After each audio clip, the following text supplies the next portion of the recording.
Diyos, magandang umaga po sa inyo lahat mga kapatid. Ito po ang inyong lingkod na si Pastor Rene Reyes ng Charismatic Cathedral, Christ Light Christian Fellowship.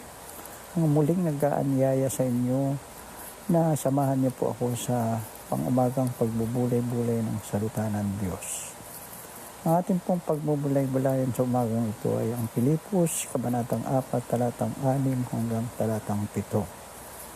Ganito po ang sinasabi: huwag kayong mabalisa sa anumang bagay, sa halip hinginin niyo sa Diyos ang lahat ng inyong kailangan sa pamamagitan ng panalangin ni pasasalamat, at hindi malirik na kapayapaan ng Diyos ang siyang mag-iingat sa inyong mga puso sa pamamagitan ni Kristo Jesus.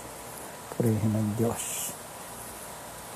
Ang pamagat po na ating pagbubulay-bulayan ay ang kabalisahan. Praise God. Madalas na dumarating ang kabalisahan sa lahat, para bagang pangkaraniwan, subalit hindi pa rin natin matutuhan kung paano ang gagawin natin tama ayon sa gusto ng Diyos. Maliwanag naman po ang sinabi ng Diyos sa pamamagitan ni Apostol Pablo dito sa ating talata, na huwag mabalisa, huwag, at sa halip ay hilingin natin sa Diyos sa pamamagitan ng panalangin ang lahat ng ating kailangan, at Kanya ipinangako na ipagkakaloob niya ito sa pamamagitan ni Kristo Jesus.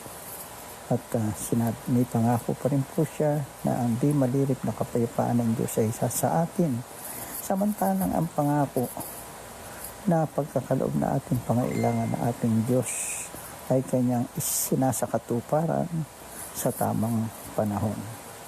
Bakit nga po ba tayo nababalisa?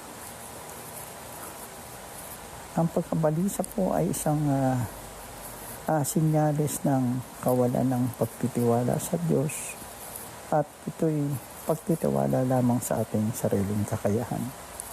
Subalit malinaw naman po na kapag tayo nagtiwala sa ating sarili, wala po talaga nangyayari. Umaabot po tayo sa punto ng pagkabalisa. Di malaman ang gagawin at humahantong pa kumisan sa kapahamakan. Kaya't malinaw po ang pagkakasabi ni Apostol Pablo. Sa English version niya po sabi, don't worry. At ang tema po nito sa pagsasalita ni Apostol Pablo, hindi isang suggestion, kundi ito isang utos. At dahil sa isang utos ito, tayo nagkakasala sa Panginoong Diyos pagka hindi natin sinusunod ang Kanyang utos. Ayaw po ng Diyos na nababalisa tayo, dahil unang-una apektado rin ang ating puso, apektado ang ating kalagayan, at higit sa lahat apektado ang ating pananampalataya na napakahalaga tungo sa pagiging matagumpay nating Kristiyano. Kaya't napakahalaga po bilang Kristiyano ang tayo magtiwala sa Diyos. Sumunod po tayo sa Kanyang mga iniuutos natin, lalo't sa pagdating sa mga problema at pagsubok. Dahil pag may problema, may pagsubok, tiyak din daratnan tayo ng kabalisahan.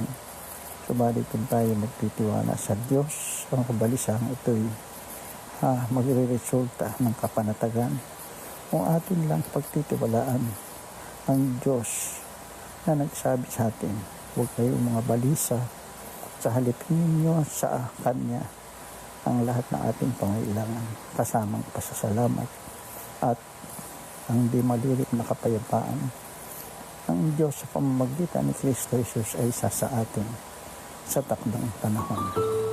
Muli, magtiwala tayo sa Diyos. Ilagak natin na ating buong buhay sa Panginoon. Hallelujah. Maraming salamat po sa pakikisa nyo sa pang-umagang pagbubulay-bulay ng salita ng Diyos. Patuloy po kayong pagpalain ng Panginoon Diyos. May inyong kapayapaan.